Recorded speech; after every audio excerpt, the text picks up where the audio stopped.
Hey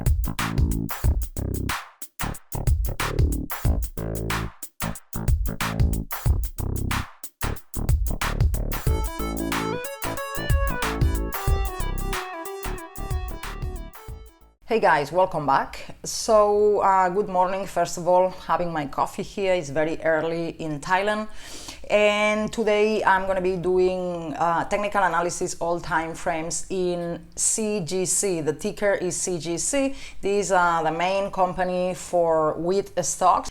Marijuana stocks are very hot now because they have been going up a lot. Marijuana just became illegal in Canada recently, so I think I'm going to be adding one day a week on YouTube to do marijuana stock technical analysis.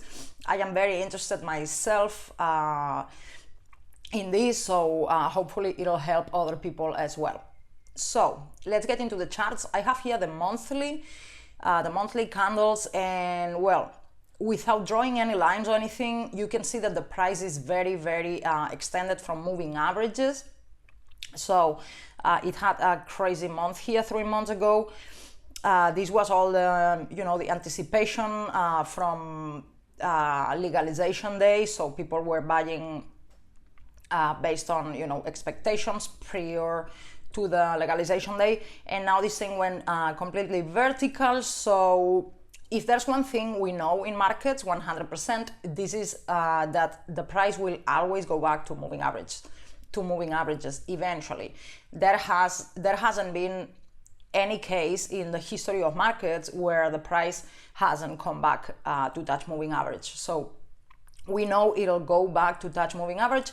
However, this could also be only the beginning of the bubble here. This could go so much higher before coming back to touch moving average. So yeah, we know 100% it'll come back eventually to moving averages. But of course, the hard part is try and time it properly, right?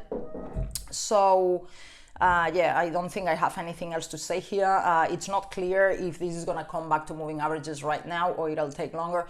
If you ask me, I think it'll take longer because usually when markets stop, they just go back down vertical. Here, it's been 2 months just sideways. So yeah. Here on the weekly, we can see I draw a channel here. You can see it was perfect resistance here 1 time, 2 times, 3 times. Then it broke above this support, and then it used it as it broke resistance and it became support here, and it shoot all the way up, then rejected, and then we have 1, 2, 3 touches in the upside, and the 4th try it broke above it. So we had a very clear channel here, which is very vertical. This is not really sustainable. However, as I said before, you never know where the top is until it shows. So always better to follow the trend. This trend is extremely bullish. Now there's the possibility the price will come back down inside the channel all the way down to support, because I explained this a few times on YouTube on different videos. Sometimes when the price is inside a channel and it's respecting the channel, when the price goes outside the channel, it overshoots. It typically will come back down to the opposite line of the channel. So in this case, because it broke in the upside, it might come back down all the way down to support here, or even overshoot a little bit in the downside as well. If it when channels break in this same fashion, but in the downside, then they tend to overshoot all the way up to resistance after that. So there's a possibility this could happen and the trend would still be super bullish. However, I don't find that even that likely. The reason is because, as I said before on the monthly candles, the price has been consolidating at this range here, very near the top, for several weeks, 1, 2, 3, 4, 5, 6, 7, 8 weeks. Like, this has been 2 months consolidating at the top. Tops don't give you that much time to exit. It'll, they would typically just stop and crash next week, and then go back up to near all-time highs, and then you see a bigger crash, the classic market top pattern. However, here it didn't happen. It's consolidating at the top for way too long. So I mean, it's not way too long yet. It could go down from here, but the longer it stays here, let's say it stays another month here, the longer it stays here, the more likely it'll break in the upside, because sideways sideways action, it usually signals continuation. So I find it too long already to be a top, or to be something where we're gonna have a crash soon. I think it's just consolidating to continue to go up. I mean, the trend is very, very bullish. You cannot go against this trend for now. On the daily, we can see this triangle here a little bit more clear, because we can see the price action, the highs and the lows touching the triangle. So it was one touch, two touch, and three touch. At the three touch, it broke in the upside, but it was a fake out and it came back down. And here down we have one touch, two touch, three touch, and now it seems we're gonna have the fourth one. So this could have been a triangle.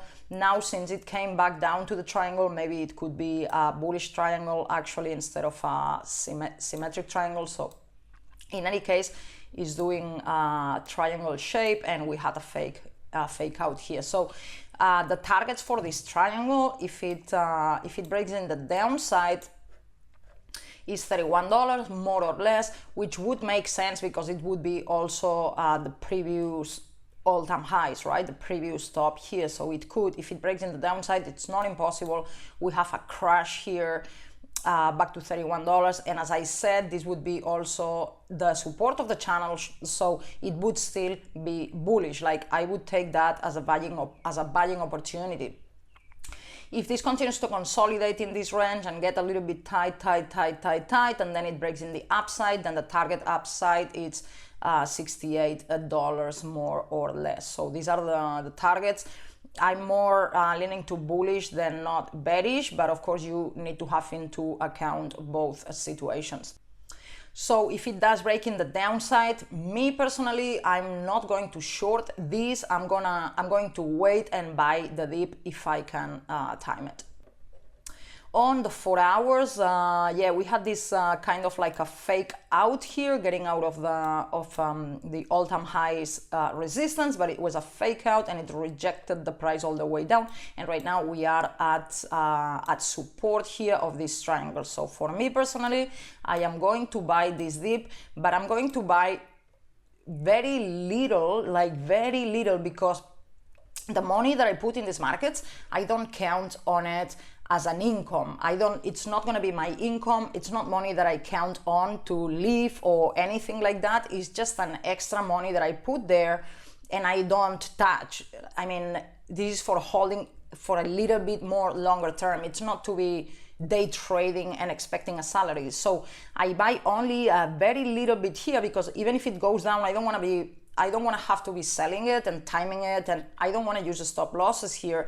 So even if this goes down 50%, it's such a small amount of money that I'm putting here that it's not going to change my life or my mood or anything like that. So if it crashes more, if it does go to support of the channel, I'm going to buy a little bit more, or actually more than what I'm buying here, probably double that what I am buying here on this dip.